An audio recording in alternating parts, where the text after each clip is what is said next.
नमस्कार दोस्तों, त्योहारों का सीजन चालू हो चुका है। धनतेरस आ गया, दिवाली आने वाला है, उसके बाद छठ है।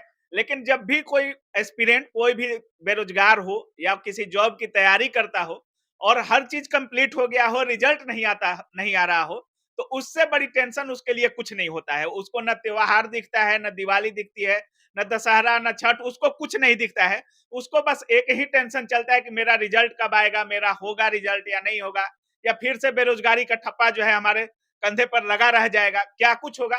तो देखिए, सीजन तो चालू हो गया है फेस्टिवल का, लेकिन बीपीएससी टीचर के जितने भी कैंडिडेट हैं, उनका जो सर दर्द है वो अभी भी बना हुआ है। और इस पूरे मुद्दे पर बात करने के लिए अभी हम नवीन सर के साथ हैं। सबसे पहले सर, स्वागत है आपका। जी, बहुत-बहुत धन्यवाद। सर, अभी तक बीपीएससी टीचर के 3.0 वाले जितने भी छात्र हैं, सर फेस्टिवल का सीजन चालू हो गया है, लेकिन जो सर दर्द है बेरोजगारी वाला सर, अभी भी बना हुआ है। और रिजल्ट में इतनी देरी हो रही है, उनको तो न छठ दिखेगा सर, न दिवाली दिखेगा। उनके लिए तो एक ही इंतजार है सर, क्या कुछ बोलिएगा?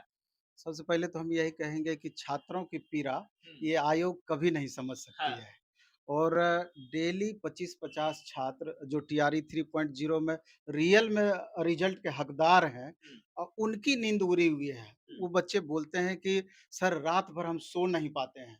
अब वास्तविक क्या स्थिति है होगा कि नहीं होगा। क्या होगा, नहीं होगा, लगातार विलंब हो रहा है और लगातार असमंजस भी की स्थिति कई मामलों में बनी हुई है।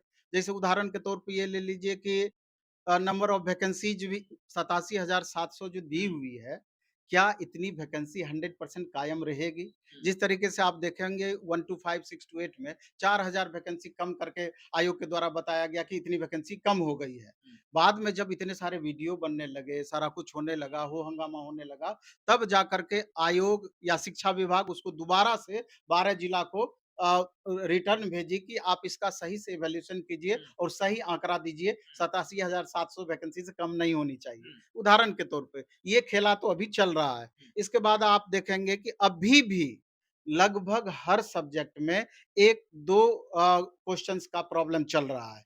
आयोग आंसर अलग दी है, जबकि वास्तविक में आंसर उसका दूसरा कुछ आ रहा है। और कुछ तो ऐसे मेजर इश्यू हैं जिस पर आयोग का ध्यान देना ही चाहिए, जाना ही चाहिए, क्योंकि अभी जैसे हम टीजीटी मैथ का मामला हमेशा उठाते हैं। हम्म, उसमें एक ऐसा प्रश्न है, वैसे 2 प्रश्न उसमें विवाद वाले हैं, लेकिन एक ऐसा प्रश्न है जिसका कि हिंदी का आंसर भी सही है, इंग्लिश में भी आंसर सही है, दोनों का कंप्लीट मीनिंग ही अलग अलग हो जा रहा है, जबकि सिमिलर क्वेश्चन में सिमिलर मीनिंग आना चाहिए। चूँकि हिंदी भाषी प्रदेश है बिहार, आप इंग्लिश के मीनिंग को अंतिम रूप से कैसे मान्य करार दे रहे हैं? जबकि 90% लगभग बच्चे हिंदी मीडियम वाले उसमें एग्ज़ाम दिए हैं। तो कहीं न कहीं इसकी जाँच होनी चाहिए, क्योंकि आपको भी पता है, सारे छात्रों को पता है कि 1 मार्क्स का अंतर बड़ा अंतर होता है। एक क्वेश्चन का अंतर बड़ा अंतर होता है। यहाँ तो बराबर मार्क्स होने के बावजूद फाइनल सिलेक्शन नहीं हो पाता है, कन्फर्म नहीं हो पाता है, 1 नंबर 2 नंबर तो बहुत मायने रखता है। तो ये सिर्फ़ मैथ की बातें नहीं हैं, 11th-12th कई पेपर, कई सारे सब्जेक्ट में ये स्थिति बनी हुई है, 9th-10th में है, 1 टू 5 में, 6 टू 8 में, लगभग हर सब्जेक्ट में ये स्थिति बनी हुई है। छात्र यहाँ तक कर रहे हैं कि सीएमओ को लगातार मेल कर रहे हैं कि कम से कम हम सीएमओ को मैक्सिमम संख्या में मेल करेंगे, तो वहाँ से वो चीज़ फॉरवर्ड शिक्षा विभाग या आयोग को पहुँचेगी, तो आयोग इस पर पुनर्विचार हम्म, करेगी और वो करनी भी चाहिए। और बिल्कुल छात्रों से बिल्कुल। भी हमारा रिक्वेस्ट है कि आपके पास कोई ऑप्शनल विकल्प नहीं है, डायरेक्ट आपकी बातें वहाँ सुनी नहीं जाएगी। तो आपके पास वही ऑप्शन है, आप सीएमओ को फ़ोन कीजिए।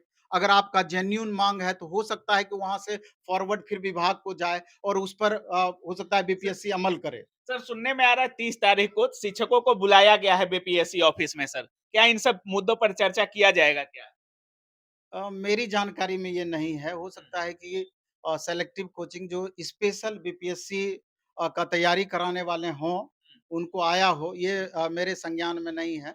लेकिन मेरे बड़े भाई रहमान सर वो तो बता रहे थे वीडियो के माध्यम से, लेकिन हम लोग को ऐसा कुछ आया नहीं है। तो मेबी, और हम तो उम्मीद करते हैं कि अगर रहमान भाई जाएँ, तो अच्छे से छात्रों के मुद्दे को वहाँ पर रखें।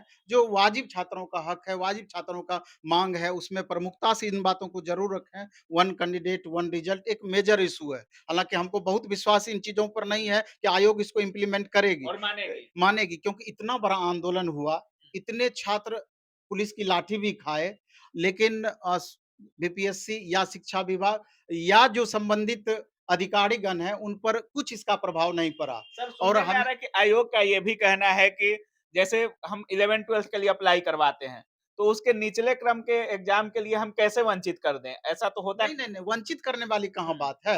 आप तो जैसे 11th-12th ऊपर से नीचे के क्रम में वेरिफिकेशन कीजिए, हुँ, फाइनल वेरिफिकेशन कीजिए जॉइनिंग के पहले। ज्वाइनिंग के पहले। जो 11th-12th में कन्फर्म कर देते हैं, उनको वहीं पर आप लॉक कर दीजिए। इनका हो गया। इनका हो गया फाइनल सिलेक्शन, अब नीचे पर पुनर्विचार नहीं किया जाएगा। स्वाभाविक है कि जिनका 11th-12th में हो जाएगा, वो नीचे 9-10 क्यों नहीं जॉइन 9-10 करेंगे। क्यों जॉइन करेगा? 6 to 8, 1 to 5 क्यों जॉइन हुँ, करेगा? तो ये ऐसा वेरिफिकेशन प्रोसेस में सुधार होना चाहिए। निश्चित रूप से ये दुनिया का सबसे अजूबा सिस्टम है यहाँ पर। कहीं पर भी आप किसी एग्ज़ाम में नहीं देखेंगे कि छदम वेरिफ़िकेशन पहले कराया जाए, जॉइनिंग कराने के बाद फाइनल वेरिफ़िकेशन कराया जाए। आप इसका दुष्परिणाम देखिए ना कि अब प्रत्येक दिन 5 बच्चे, 10 बच्चे का आप सुन रहे होंगे, इनका डॉक्यूमेंट्स गलत है। ये दूसरे जॉब स्टेट होने के के बाद छँटा जा हाँ, रहा है। दूसरे स्टेट के बच्चे हैं, ये इनका रेसिडेंशियल गलत बना हुआ है, डोमिसाइल अ, का मामला अटका हुआ है। बहुत सारे स्टूडेंट का फर्जी सर्टिफिकेट है। बिल्कुल, बिल्कुल sir. Daily day by day में ये चीज़ें देखने को मिलती है और हर जिले से 38 जिले बिहार में हैं, हर जिले से लगभग 300, 400, 500 केस इस प्रकार के निकले हैं। तो आप समझिए ना कम से कम 15,000 प्लस वैकेंसी तो यही हो गया और वन कैंडिडेट वन रिजल्ट के मामले में 12-15,000 वहाँ से सीट बचेगी। तो 25,000 के अप्रॉक्स तो टीआरई 3 में यही सीट बच जानी है। तो कहीं न कहीं 25,000 वैसे छात्रों का उद्धार तो हो पाता जो रियली में नीडी हैं। बिल्कुल, तो बिल्कुल। ये कहीं न कहीं इन छात्रों के सर साथ कहा जा रहा है कि ज़्यादती है। टीआरई 4 में डोमिसाइल लागू हो जाएगा, क्या अनुमान है? कुछ लग रहा है ऐसा अनुमान? ये सब राजनीतिक चोंचले हैं। हुँ, जब ये चीज़ कर देगी तभी इस बात को समझना है, हुँ, क्योंकि टीआरई 2 में भी हल्ला हो रहा था, टीआरई 3 में भी हल्ला हो रहा था, अब टीआरई 4 में ये बातें चल रही है। तो हमको बहुत ज़्यादा विश्वास नहीं है क्योंकि जो दाँव-पेच है, चाहे वो बीजेपी हो या जदयू हो, तो एक ही तरह के दोनों का सिस्टम है। हाँ। तो बहुत भरोसा हमको इस मामले में नहीं है। तो ये होगा, नहीं होगा, अभी कुछ भी बताना मुश्किल है इस मामले में। सर स्टेट रिजल्ट को लेकर भी छात्र परेशान हैं, आंसर की भी दे दिया गया है, लेकिन रिजल्ट नहीं दिया जा रहा है सर। नहीं, ये तो साफ समझिए छात्रों के साथ नाइंसाफ़ी है कि लगभग साल भर होने को चला। हुँ, आपका इधर Bihar school examination board exam conduct करवाई थी और रिज़ल्ट निश्चित रूप से बना हुआ भी होगा, तो आखिर क्या कारण है कि इतना रिज़ल्ट में आप विलंब कर रहे हैं?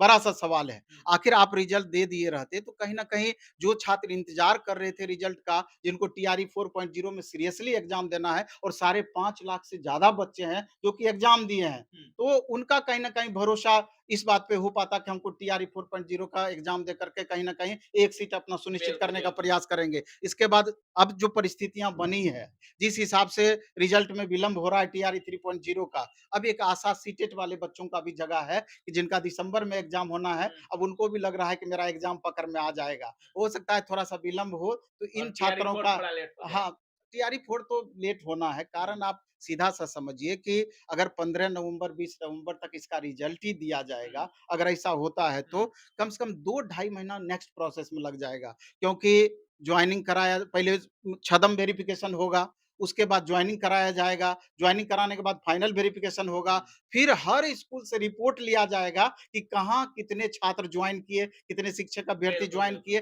कितनी सीटें वैकेंट रह गई। क्या लगता है इस प्रोसेस में टाइम नहीं लगेगा?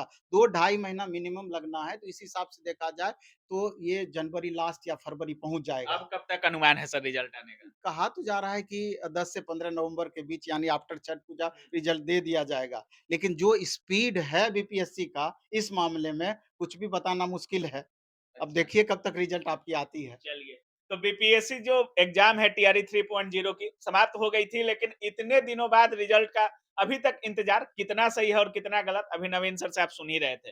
बाकी छठ, दिवाली सारी चीज़ें हैं, लेकिन अब कहा जा रहा है कि छठ के बाद रिज़ल्ट आएगा। उन छात्रों का क्या छठ बीतेगा, क्या दिवाली बीतेगा, जो रिज़ल्ट के इंतज़ार में इतनी आशा के साथ, इतनी उम्मीद के साथ लगे हैं कि रिज़ल्ट आएगा तो हमारे घर भी हमारे कंधे पर भी जो बेरोज़गारी का ठप्पा है, वो कहीं न कहीं दूर होगा। लेकिन इंतजार अभी भी बना हुआ है, अभी भी उनको मजबूरन इंतजार करना ही पड़ेगा। बाकी आप क्या कुछ सोच रहे हैं इस पूरे वीडियो के बारे में? अपनी राय कमेंट सेक्शन में ज़रूर रखिएगा। आप देख रहे थे काबिल न्यूज़। जय हिंद।